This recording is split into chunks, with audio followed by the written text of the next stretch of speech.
لله رب العالمين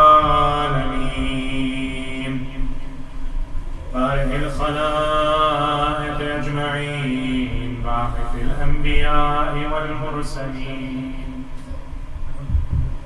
ثم الصلاة والسلام على أشرف الأنبياء وسيد المرسلين حبيب إله العالمين أبي القاسم محمد اللهم صل على محمد وعلى آله الطيبين الطاهرين الذين أذهب الله عنهم الرجس وطهرهم تطهيرا اللهم صل على محمد واللعنة الدائمة على زيادة أعدائهم السلام عليك يا أبا عبد الله السلام عليك يا ابن رسول الله يا غريب كربلاء رزقنا الله في الدنيا زيارتكم وشفاعتكم في الدنيا والقبر والآخرة أما بعد يقول الله في محكم كتابه وقرآنه المجيد وقوله الحق اهدنا الصراط المستقيم صراط الذين أنعمت عليهم غير المغضوب عليهم ولا الضالين صدق الله العلي العظيم أفلح من يصلي على محمد وآله الطيبين الطاهرين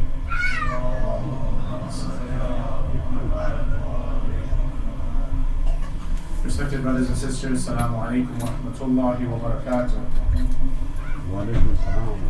Yesterday we started the discussion of why we are here for Arbaeen. What is the purpose of these types of religious rituals where we are reviving ourselves and where we are being, as we said yesterday, being checked for our pulse to see if we're really alive, to see if those 10 days of reform where those seeds were planted, if anything has grown in that time. We looked at a couple of different examples of the number 40 yesterday and saw how each and every single one of those had to do with growth and with development. And so even over here on the upcoming Arbaeen of the Shahada of Abi Abdullah Sayyid al-Shuhada Imam Hussein salawatullah wa salamu alayhi. We said yesterday that this is a check for Sahib al-Asr wal-Zaman to see if we are ready or not, to see if we are ready to be amongst his soldiers and his party and his helpers. Now we also started to look yesterday briefly at some things that we could start doing that would be small changes in our life but catapult us towards bigger changes, because whether or not we change, the Imam will come, and whether we're on his side or not doesn't change anything. The hadith have already been told by his grandfathers, including Rasulullah sallallahu alaihi wasallam, Allahumma salli ala Muhammad, that he will come even if there's only one day left. يَمْلَأُ الْأَرْضُ بِالْقِسْطِ وَالْعَدْلِ. He will fill it with justice, just as it was once filled with injustice. So this is a fact. This will happen. Whether or not I am there amongst his helpers, we don't know. For many of us around the world, not saying anything particularly about this jama'ah, but for many in the world, this will be their last Arbaeen. For different reasons. Some, maybe this is the last Arbaeen that they will get to see, simply because this is how much life Allah has given them. Others might finally be at a breaking point, and now I'm speaking a little bit more towards our youth, where this religion stuff just doesn't make sense. And this is the final time that you accompany mom and dad. Next year you might be at college. Next year you might be somewhere else in the country, or maybe out of the country. And now you don't have really that checks and balances that you had at home, and you won't be coming to the majalis anymore. What do I gain out of the majalis? And we spoke yesterday about letting go of that mentality of what am I getting out of the majalis, and switching to a mindset of what are the majalis getting out of me. And not being a content consumer anymore, of skipping from one YouTube video to the next, to the next, to the next, and not really changing anything in my day-to-day life. Tonight, we'll be looking at something else. Yesterday we talked briefly about how to get away from addictive sins towards the end of my presentation. Today, inshallah, we'll be looking at something that is an interesting question, but slightly problematic when it's asked. Such as what? The question is something maybe you have had in your mind, maybe you've been asked by someone, maybe you've even heard something that you thought, this is a great answer. This is something that I should keep in my repertoire for when I have debates. What is that question? That question is Imam Ali alayhi salam, or why isn't Imam Ali alayhi salam mentioned explicitly by name in the Qur'an? How many of us have had this question? That is Imam Ali alayhi salam mentioned, or is he not mentioned? For those of us who have probably read the Qur'an, it's not apparent, it doesn't seem like it is. We've probably seen the names of Musa, Isa very frequently. Here or there we even see the name Muhammad sallallahu alayhi wa sallam. Once we see the name Ahmad, once here or there, actually not even here or there. Many times we see the name of Prophet Ibrahim. And yet when we have discussions with other schools of thought, even other religions, they say, okay, you really have even yesterday actually, I was asked a question, I was approached. And many a Maulana will go and have the odd reference here or there from an Imam. Where do we reference Rasulullah? If Imam Ali is so integral to our religion, why isn't he mentioned in the Qur'an? How many of you have heard this variation of the question? Haven't you heard this? You have heard, look, we have your usul al-din, right? You have tawheed, you have adala, you have nubuwah, you have imama, and you have ma'ad. 4 out of the 5 I can find in the Qur'an. Explicitly, it's told. Imama, I have to go and look around here and there and this. It's never exactly told to me straightforward. On top of that, where are your 12 Imams? Where are they mentioned? And so, let's look at a few of the answers before we come to my humble answer, because there are many greats who have answered this question before I have. And before I offer my 2 cents, it is the tradition of the ulama, even in tafasir. You'll read this when you read our great works such as Majma' al-Bayan, Tafsir al-Mizan, Tafsir al-Namune, also known as al-Amthal in Arabic, that they will reference the opinions that they have read just to make sure that the reader knows they haven't missed this opinion. They've taken it into consideration, but they're not convinced fully of it. When you see someone only write one opinion, you have shak. Well, did they know about this? Maybe, maybe not. Maybe if they had known about this, we would have had a different result. And inshallah, one of the topics that I intend to share with our brothers and sisters in these remaining nights has to do with a fringe opinion regarding Nabi Ibrahim alayhi salam that really makes a lot of sense, more than the commonly known one that we are presented with since childhood. And inshallah, one of either tomorrow or the day after, we'll be looking at that. But tonight, let's start off with the first opinion of, is Imam Ali alayhi salam's name even mentioned at all? بعد الصلاة على محمد وآل محمد.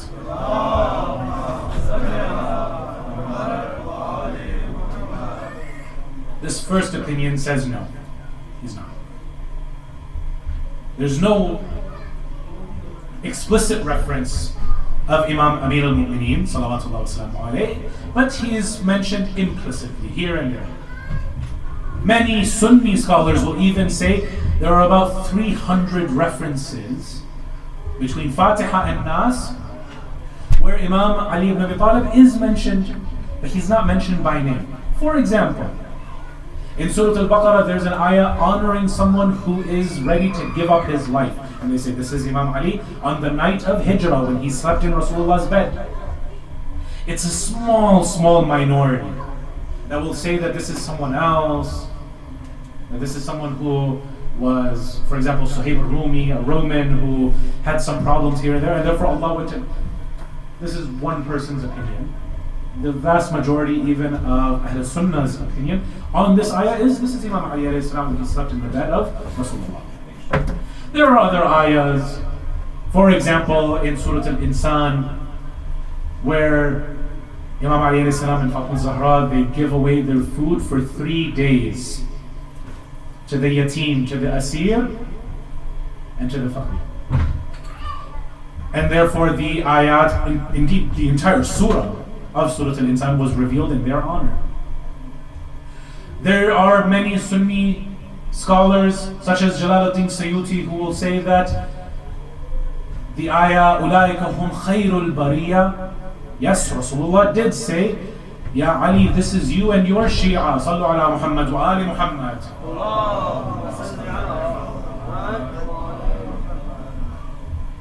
And of course, the ayah that I recited at the beginning, اهدنا الصراط المستقيم.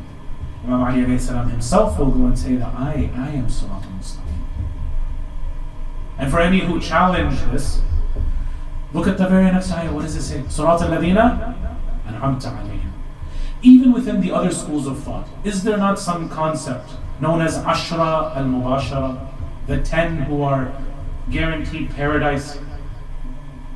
In practically every list, is not the name of Amir al-Mu'mineen included in that list? He's one of the 10. Ashra al-Mubashara, by the way, is a concept that we don't have, but other schools of thought might have, where there are 10 individuals who are promised Jannah no matter what.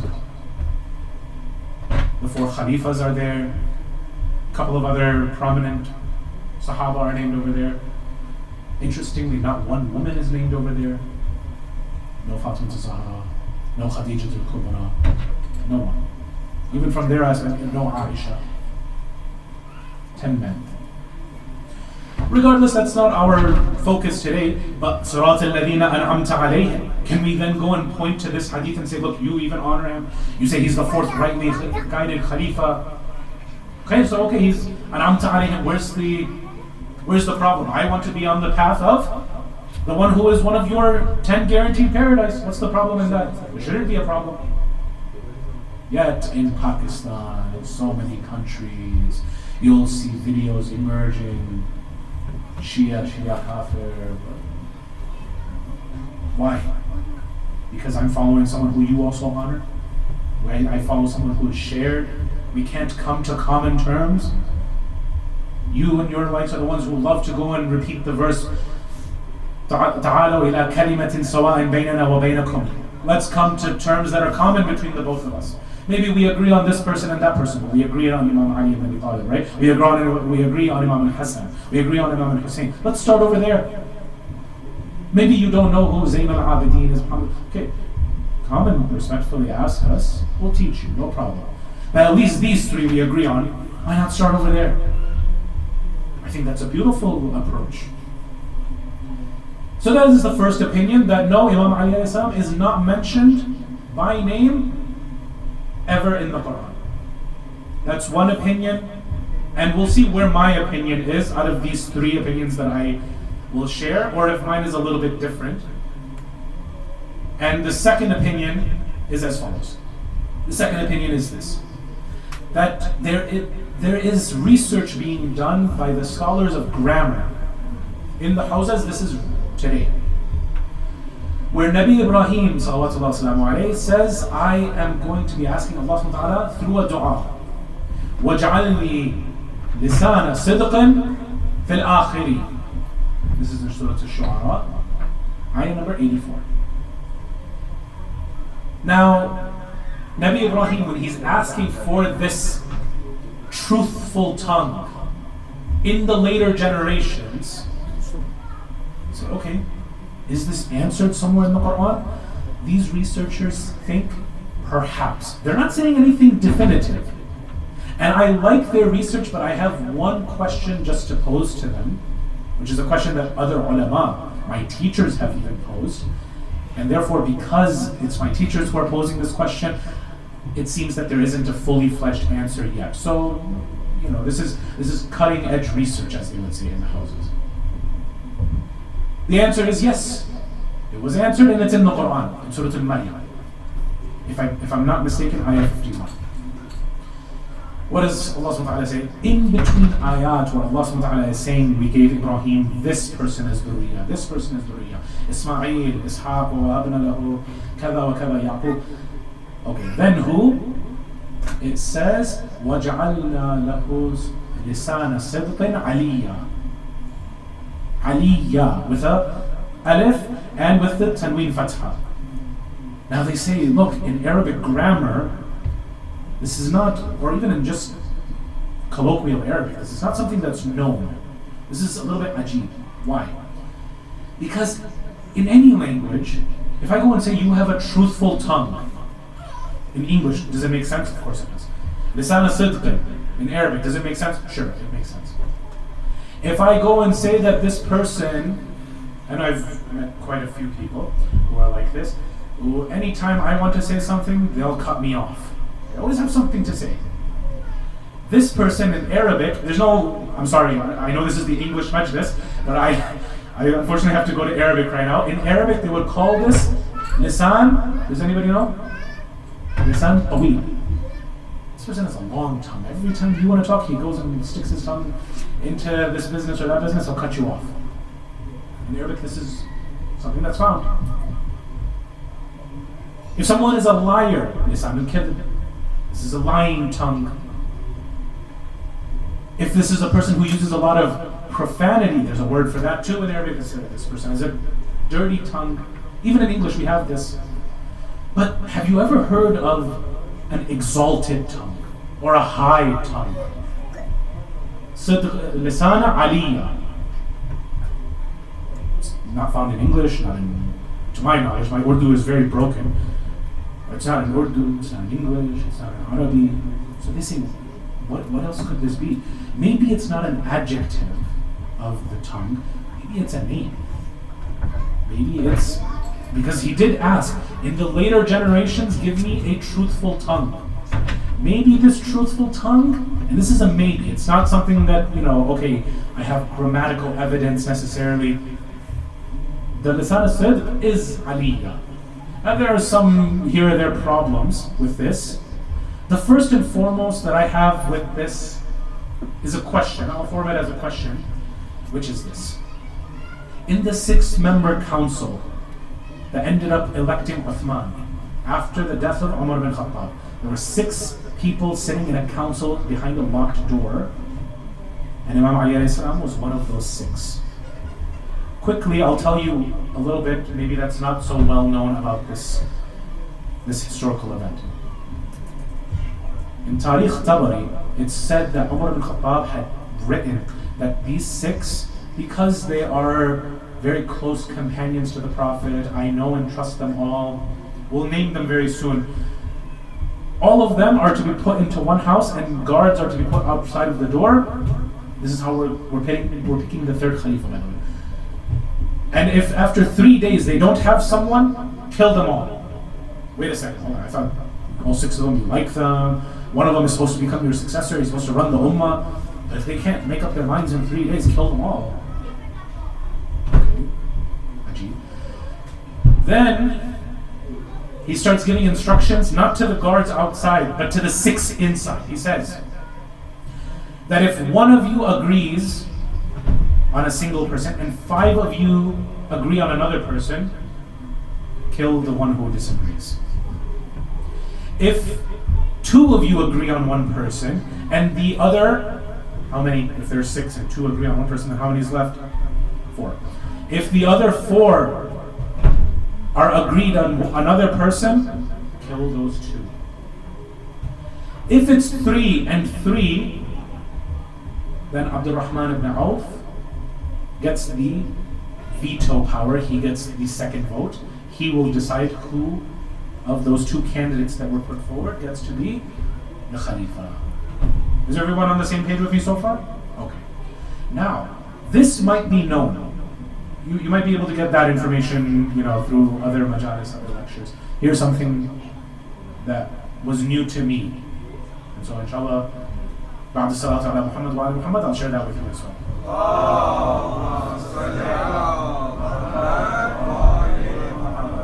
This information is as follows. That all 6 of the people who came into that voting Shura council already knew who they were going to vote for. All 6 of them knew who they were going to vote for. They were all going to vote for Imam Ali ibn Lakhani. All 6 of them. But okay, I can't do it. I don't think I can go, head to head in an election against Imam Ali al-Mu'mineen. But Imam Ali al-Mu'mineen does something interesting. He goes and gives a speech anyways. Now, already, the 5 people who are in front of him, let's name them. So you have Imam Ali alayhi salam, he's 1 out of the 6. Then you have Uthman ibn Affan. Then you have Sa'ad ibn Abi Waqqas. You have Abdurrahman ibn Auf. Then you have Talha and you have Zubayr. Okay. Now, Talha and Zubayr, up until right now, remember, this is when Umar dies, Imam Ali hasn't become Khalifa yet. Imam won't become Khalifa for another 12, 13 years. Whose side are they still on? They're still on the side of Ahlul Bayt. Now let's go back to the terms of that letter. If one is only going to be choosing himself, let's say, right, or he chooses a certain candidate, 5 are agreed on someone else, who's that one who's always going to be defending his right? Imam Ali al-Mu'mineen. His wife died in this cause. This is why we don't know where her grave is. We don't need to go into even names, but if one conflicts with the 5, kill the 1. Good luck with killing the 1. You know who this one is? This is Asadullah al-Ghalib, Amir al-Mu'mineen. If 2 agree and 4 over here disagree, who are the 2 over here? Imam Ali alayhi salam and Zubayr. Because Zubayr, remember, Imam Ali says himself at Jamal, he used to be from us, he used to be Ahlul Bayt. Who would be the 3rd person who would have voted for Imam Ali alayhi salam? Talha. Because Talha was also over there. Remember, after Uthman dies, Talha and Zubayr say, look, we've been loyal to you all these years. You know the famous story about the candle, where he switches one candle for another candle. Why do you think Talha and Zubayr even came to Imam Ali? They're like, look, we were with you this whole time. We were ready. So now put us in government positions. So he immediately goes and switches. He's like, let me go and put my personal candle, because you're here for personal business, right? So no, this is going to be tricky. They go and ask, and he says, no, I'm not going to go and give out just based on friendships. I'm going to give based on merit. I'm going to give based on who I know is ready for the job. And so Talha and Zubayr are ticked off. And therefore, they side with one of the wives of the Prophet, and the Battle of Jamal happens. Interestingly though, when Imam Ali alayhi salam makes this sermon, he has 5 people who are already going to vote for him. None of them have a sincere hatred against him. Okay, fine, these are basically people who were almost neutral at this time. Later on, what happens as their rulership solidifies, that's a different story. Right now, they don't have agenda against Imam Ali, Imam Ali takes the opportunity and he lists all of his fada'il. I am the one who accepted Islam when I was 13 years old at Da'wat al-Ashira. I'm the one who was chosen at Ghadir Khum. I'm the one who was given Batul as my wife. Were you given Rasulullah's order? No, it was me. Whose sons are Hassan and Hussein? Me. Every single fada'il of Amir al-Mu'mineen, every ayah is listed there and then. They say, okay, Hassan, we're ready. Look, we're ready to vote for you. But what happens? They're ready to give bay'ah to Amir al-Mu'mineen. Abdurrahman ibn Auf comes and says, do you swear to follow the Qur'an and the Sunnah of Rasulullah and the Sunnah of the Shaykhin, Abu Bakr and Umar? He says, Amma al-Qur'an, of course. As for the Qur'an, yes. As for the Sunnah of Rasulullah sallallahu alayhi wa sallam, yes. As for the Sunnah of the Shaykhin, no. I have my own intellect and I will be ruling how I see fit. But already you can see they even know that the Sunnah of the Shaykhin is different from the Sunnah of Rasulullah. It's different from the Qur'an. Otherwise, there's no reason to put this as a third stipulation. He says no. He says then you're not going to be the Khalifa. He turns to Uthman, or he leaves him out of the vote. Now 5 people vote. And Abdurrahman, after this vote, because all of them are related to Uthman, okay, if we vote for Uthman, we'll get some kickbacks. We scratch his back, he'll scratch our back. They vote for Uthman, he comes to Uthman and he says, will you rule by the Qur'an, the Sunnah of Rasulullah, and the Sunnah of the Shaykhin? He says yes to all 3. Congratulations, you are now the 3rd Khalifa. Okay. Now, the question here is if Imam Ali alayhi salam is mentioned in Surah Al-Maryam, verse number 51. وَجَعَلْنَا لَهُ لِسَانَ صِدْقٍ عَلِيًّا. I don't see it by Amir al-Mu'mineen when he's mentioning his fawa'il. I am the one who's mentioned by Nabi Ibrahim as the answer to the dua of Nabi Ibrahim. I don't see him mentioning that. I don't see really any Imam mentioning that. So while I would like to see, maybe we've lost the hadith to history, quite possibly. It's happened to many of our hadith, but we can't just say on a maybe, yes, Imam Ali is mentioned by me. So we'll respectfully put this to the side and move on to the next scholarly opinion. This 3rd opinion is as follows. That in Surah Al-Hijr, there is an ayah which says, هَذَا صِرَاطٌ عَلَيَّ مُسْتَقِيمٌ. And this opinion says that this word alayya over here, while it's alayya in the qira'ah of Hafs and Asim, some of the other qira'at read it as aliyya. هَذَا صِرَاطٌ عَلَيَّ مُسْتَقِيمٌ. And they use many a hadith from Abu Hamza al-Thumari, narrating from Imam Ja'far Sadiq. Another one also narrating from Imam Sadiq alayhi salam, where Imam Sadiq, when he hears this verse, he says, Wallahi, this is about Imam Amir al-Mu'mineen. So now what do we do? Because this also is not mentioned by Amir al-Mu'mineen in his khutbah while he's in that shura of 6 members. So what do we do now?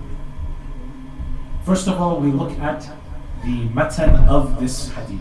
Does he say this is mentioning Imam Ali, or is it talking about Imam Ali? If it's talking about Imam Ali, fine. Okay, many of the ayat talk about him. They don't directly, explicitly reference him. So can it be that Imam al-Sadiq was talking about one of those ayat that reference Imam Amir al-Mu'mineen? For context, by the way, this ayah comes right after Iblis is talking to Allah and he says, I will definitely misguide them. I will definitely take them off of the right path, except for your infallibles. Right? Ibaduk al-Mukhlasin. Now, mukhlis is someone who is just pious, but they can err. Mukhlas with a fatha on the lam is someone who is not able to err. They're completely firm. They have isma. They are ma'soom. They're infallible. He says, okay, I can't touch your infallibles. I can't touch your ibaduk al-mukhlasin. Okay. Then Rabbul Alameen says, هَذَا صِرَاطٌ عَلَيَّ مُسْتَقِيمٌ. What is our first problem with this? Our first problem is that we, the lovers of Ahlul Bayt, our school of thought, respectfully shuns this idea of multiple qira'at of the Qur'an. Or as it's also known as the multiple ahraf. The ahraf of the Qur'an. That the Qur'an was revealed in 7 ahraf. Or the Qur'an was revealed in 10 different qira'at. Or the Qur'an was even revealed in 20 different qira'at. Because this is something that you will see when you research, inshallah. This is one of the opinions from the hadith of Ahl Sunnah, where Jibreel is said to have recited the Qur'an when it was revealed to Rasulullah apparently 7 different ways. And this only is told to us because 2 people are fighting that they were reading the Qur'an in 2 different ways. I'll deal very quickly with this because we have to move on inshallah. What does the hadith say? It says that one person is reading it like this, another person is reading it like this, they fight, and they take it to Rasulullah. They're like, which one is the real one? He says, both are correct. So what are you talking about? Only one can be correct. He says, no, this one is, the one that, Jibreel recited to me this time, and then this is from the other time that Jibreel recited to me. Both are correct. You ask our brothers and sisters from Ahl Sunnah, why? Because the dialect, it changed, to make it easier for the people. And therefore, you'll see that one qira'ah will recite it Maliki Yawmiddin, for example. The other one will recite it Maliki Yawmiddin, without the alif. Malik and Malik are 2 different words. It changes the meaning. Malik is the owner of something. Malik is the king, the sovereign. But it gets worse than that. It's not just, it's a little pronunciation thing. No, in other surahs, the entire word is changed. So now what's the word? And the reason why the word changed is because the skeleton of the word is still there. Back then, before Imam Ali alayhi salam introduced dots. So for example, 3 dots for tha, 2 dots for ta, 1 dot underneath for ba. Tabayyanu, fatabayyanu in Surah Al-Hujurat, ayah number 6, could easily be read as tafassahu. Right? So one qira'ah will read it like this, the other one reads it like this. Okay, now here's a question. Can I read in my salah Surah Al-Fatiha starting with one qira'ah and then switch if I want to in a different qira'ah?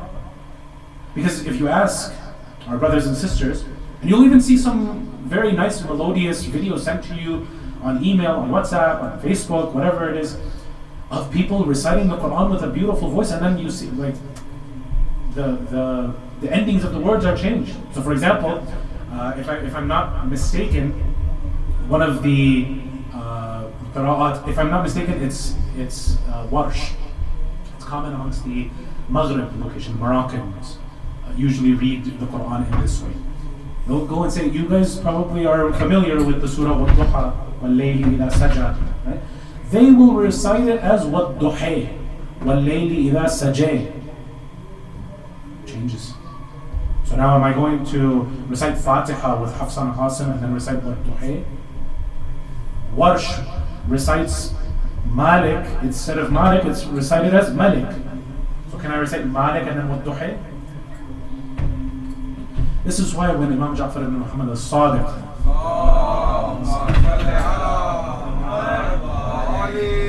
was asked about this, he says, is this true, this multiple ahraf? Because it started to become a thing. Until one of the scholars of Ahl Sunnah said, look, this is starting to get out of hand. There at one point were 40, 50, 60 different readings. And he said, no, these are the ones that we have a sanad for. So let's limit it now to 14 or 10. And then that even was distilled down to 7 popular ones. There are people who will even go and memorize the Qur'an in multiple different qira'at and recitations. But come to Ahlul Bayt, and what do they say? Ahlul Bayt say, no, this is not truth. كَذِبَ أَعْدَاءُ اللَّهِ. The enemies of Allah have lied. The Qur'an is one, from the Wahid. There's no such, Jibreel was coming down, hey, first let's go and recite it, وَالضُّحَى وَاللَّيْلِ إِذَا سَجَى. Hey, now that we're done with that, let's recite it a different way. وَالضُّحَى وَاللَّيْلِ إِذَا سَجَى. No, you don't believe in this. With all due respect to them, if they want to believe in it, no problem.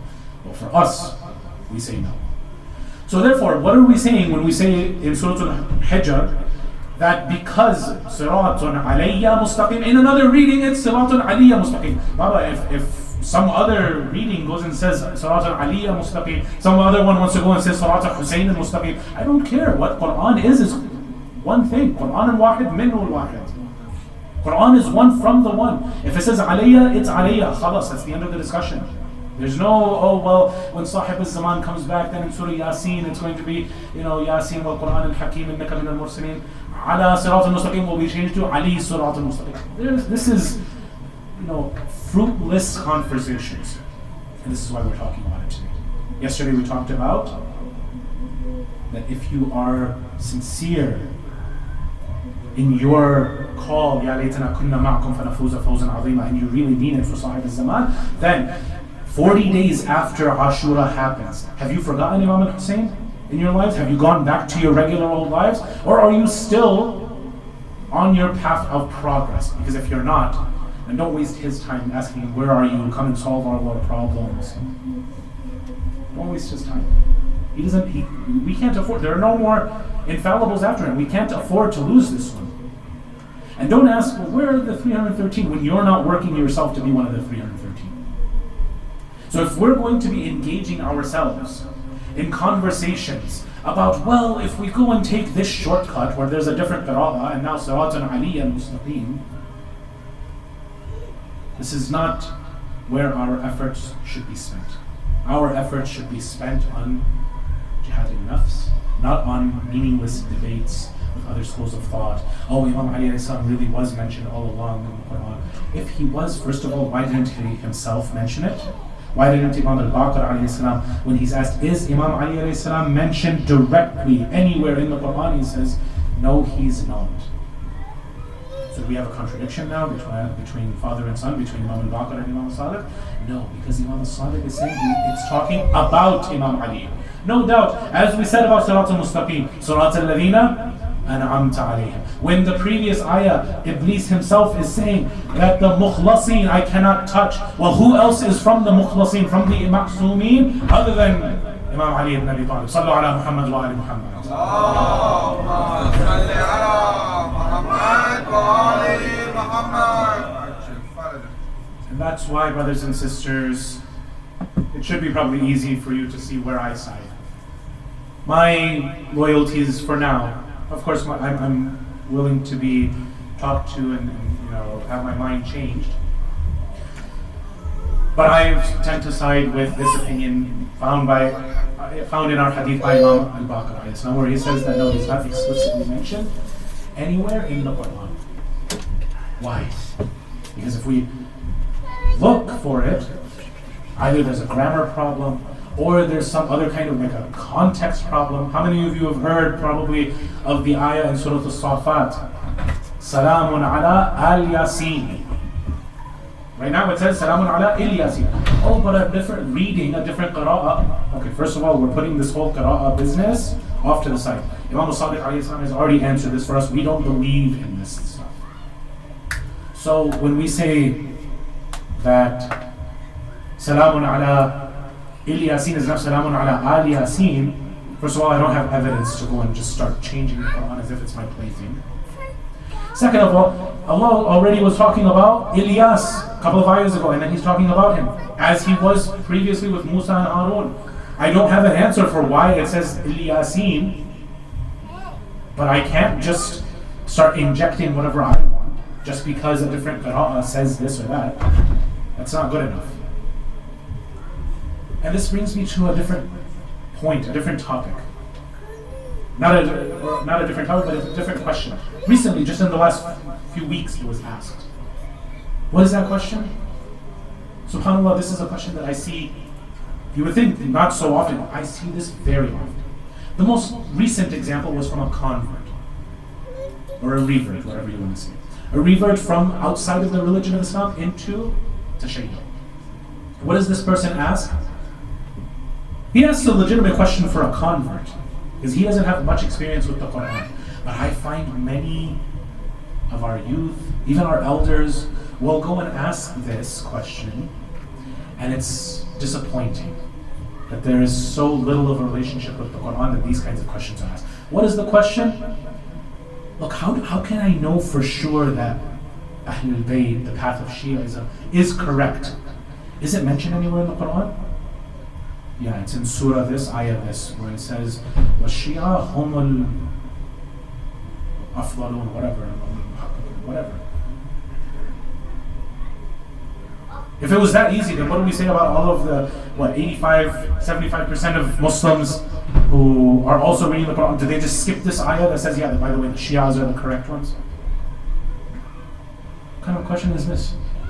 But this stems from a mindset where the Quran is just some kind of a dictionary or a phone book where everybody's name should be mentioned, who I want to see. It should have the name of Ali. It should have, right after that, it should have the name of Hassan. Then it should have Hussein. Then it should have Ali ibn al-Hussein. Then it should have Muhammad ibn Ali. All the way to Sahabism. This kind of mentality is disrespectful towards the Quran. Why? Because the Quran isn't here to spell out things for you. Quran isn't here for you to have your mind made up. And now you're like, well, now Allah just has to go and sign the paper at the very end. Give me the blank check. Whatever I believe in, here you go. I'll see you on the Day of Judgment. Just present this to me. It's your free pass into Jannah. It doesn't work like that. Allah does not want, has never wanted quantity of believers. He's always wanted quality of believers. Otherwise, if it was the other way around, then the majorities that we see in history, where there's somewhere upwards of 90 million Germans who are supporting the Third Reich and Adolf Hitler's rise to power, while less than 10% of the population are being scared into submission, and they are the ones who are against it. The majority is with him. The minority is against him. So over here, on one side, you have the millions who are on his side. Then you come to someone like Nabi Isa, and how many believers does he have behind him? 12, maybe. How many people does Nabi Nuh have boarding the ark with him? 6, 7, or 8 people, right? Maybe a family here or there, half of his family. If it was a numbers game, then this religion is obviously false. We're a minority. I don't think it's a... By the way, is it a newsflash that we're the minority within the Ummah? Shouldn't be a newsflash. But if this is the game, then we lost. Allah subhanahu wa ta'ala has never wanted quantity. He's always wanted quality. And how does He get those quality people? By making you use your aql. This is the entire point of our creation. If He wanted someone who was a yes man, He already has the angels. They don't disobey Him. لا يعصون الله ما أمرهم ويفعلون ما يؤمرون. The angels already obey Allah unconditionally. If Allah wanted robots, He could have created robots. He already has angels. So then what's the point of us? He wants us to come back towards Him out of our own free will, out of our own research, out of our own aql.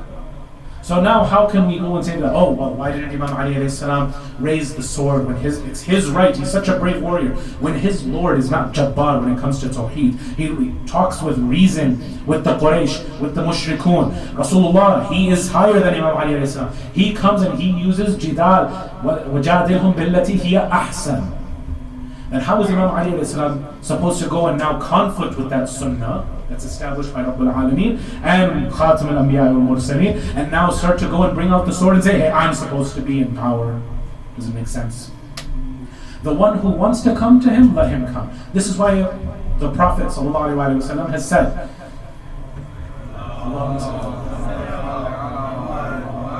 what did he say? He said, Ali is like the Kaaba.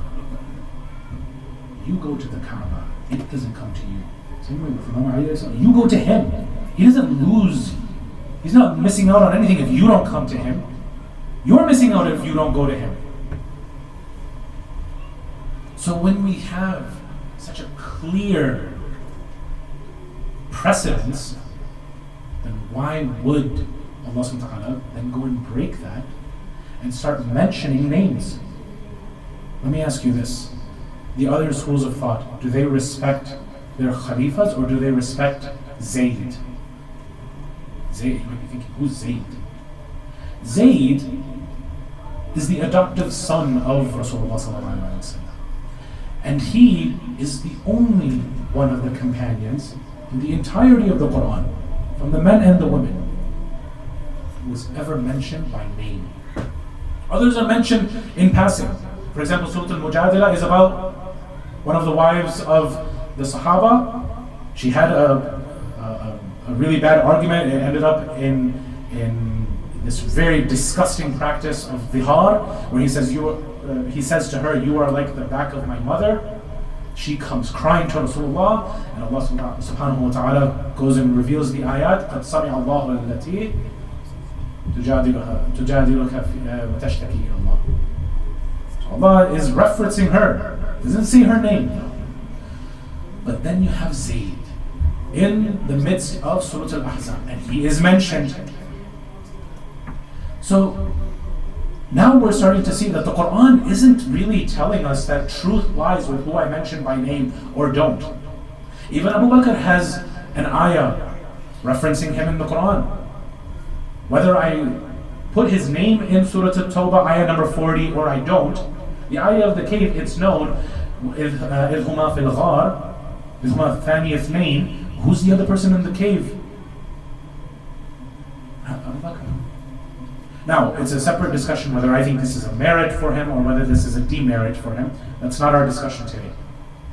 But whether it's Ahl Sunnah or Ahl Tashayyu', everybody knows this ayah, it's Abu Bakr.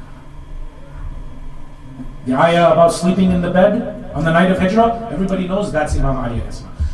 So if we are already on this pattern, why did Allah go and mention Zayd? Let me give you what our Mufassirin have concluded. It's beautiful. And let this serve as a lesson that Allah subhanahu wa ta'ala expects more from us.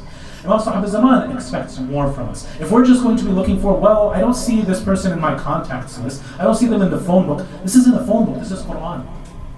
Just because you don't see the name of Imam Ali alayhi salam doesn't change anything. And we have to make this our primary answer, whether or not the research is conclusive or not from the Hawza about Surah Al-Maryam. The answer is, just because Zayd is mentioned, that doesn't make him the Imam. Doesn't make him any more important. But then why is he mentioned? There's always a hikmah in the Qur'an. So what is that hikmah? The hikmah possibly is this.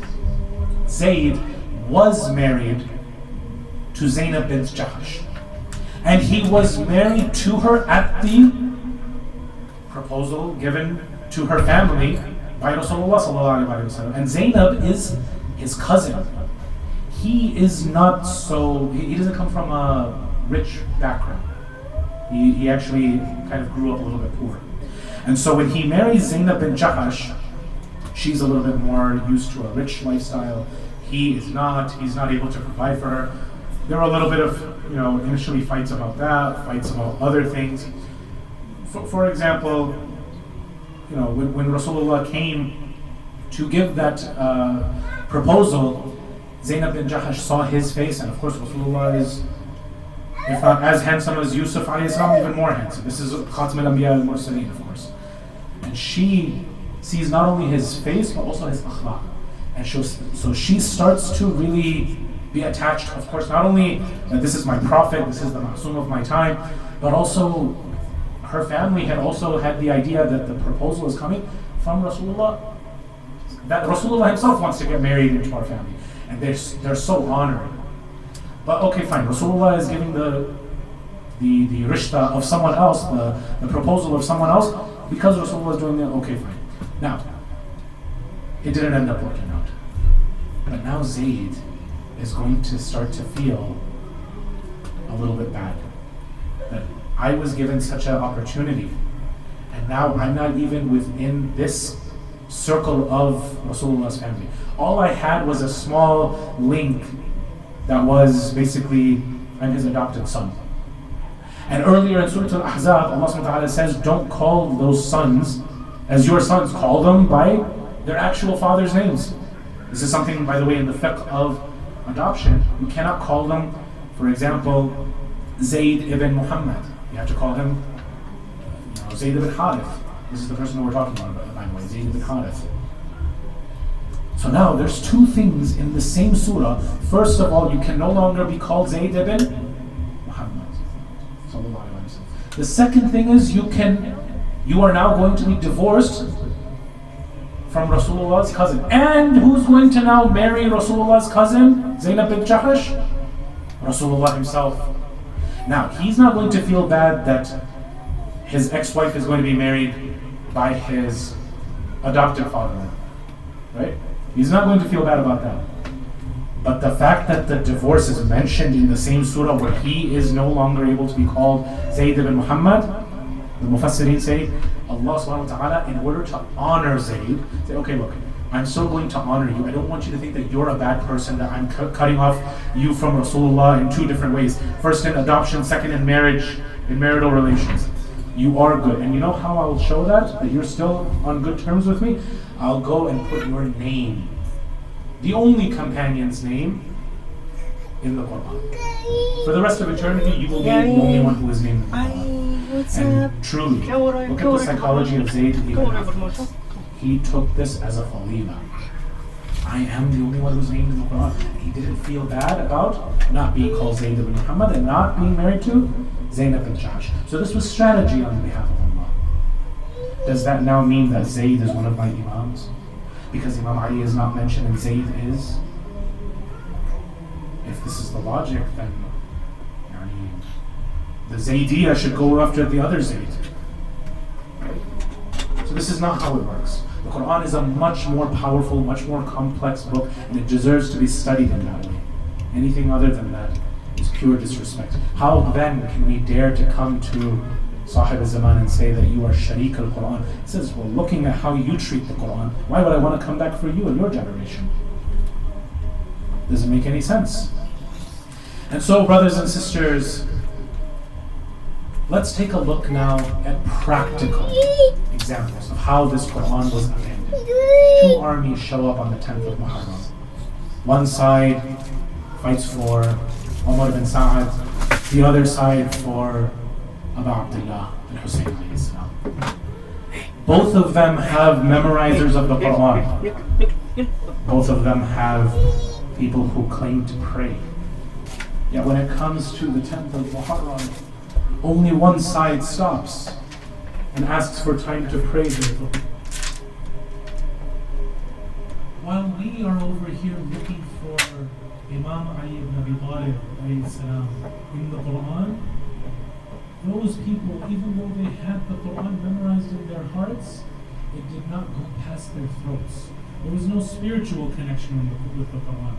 Because truly, if you cannot see Ali ibn Abi Talib and Ahlul Bayt and their fadila in the Qur'an, and you're able to do what you did on the 10th of Muharram, then this Qur'an will be a witness against you on the Day of Judgment.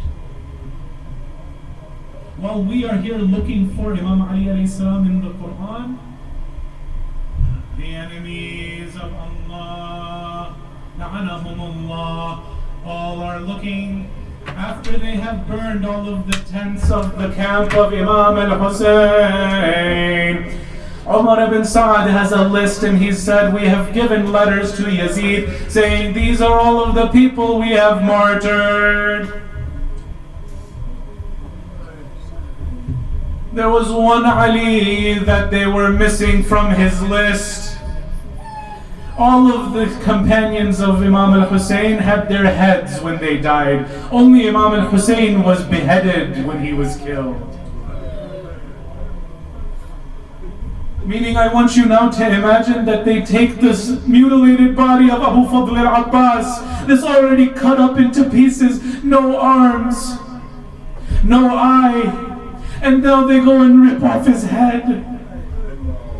until Umar ibn Sa'ad says, I have every one of the names. Yazid will be happy with us, except that there is one name that is missing.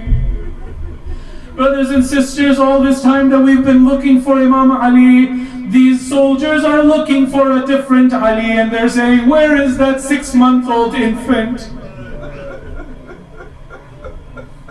It wasn't bad enough that he was already flapping his wings when he was thirsty. It wasn't bad enough when Karbala shot him in the neck. Now they are fishing into the sands of Karbala with their spears, looking for this tiny body of a 6-month-old baby. Until finally they go into the tents and they find behind one of the tents of Rabab that the 6-month-old is buried there. A small little mound of a grave has been dug up by Imam al-Hussein.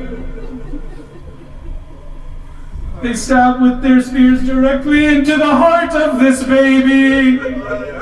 And when they take him out, he starts bleeding all over again until they go and decapitate this. And they throw away the rest of the body, and they use this same spear to go and stab the head of Ali al-Asghar. And they take this, and now Umar ibn Sa'ad crosses off the last name on his list, and he says, now put the shackles on the women and the children. Now we can go to Kufa. Inna lillahi wa inna ilayhi raji'un. وسيعلم الذين ظلموا أي منقلب ينقلبون والعاقبة للمتقين. Raise your hands, brothers and sisters, for the dua, so that we can all have our hajat answered in nights like these. For the shifa of marda 5 times, inshallah. أعوذ بالله من الشيطان الرجيم. بسم الله الرحمن الرحيم. أما يجيب المضطر إذا دعاه لشفاء المرضى.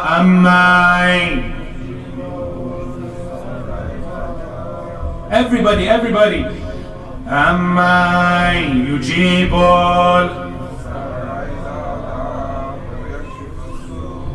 لقضاء الحوائج. أما يجيب